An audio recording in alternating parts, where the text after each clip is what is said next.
వదనంబు నీ నామ భజన కోరుచునుండు జిహ్వ నీ కీర్తనల్ సేయగోరు. హస్తయుగ్మము నిన్ను నర్చింపగోరును కర్ణముల్ నీ మీద కదలుగోరు.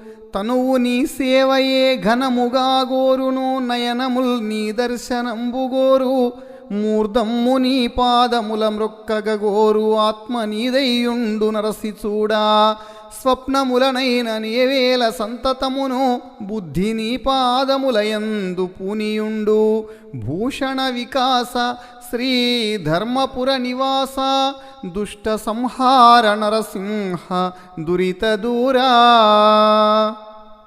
ఆభరణములచే ప్రకాశించేవాడా, దుష్టులను సంహరించేవాడా, పాపములను దూరము చేయువాడా, ధర్మపురి గ్రామంలో కొలువుదీరిన ఓ నరసింహస్వామి, ముఖము నీ భజనను, నాలుక నీ కీర్తన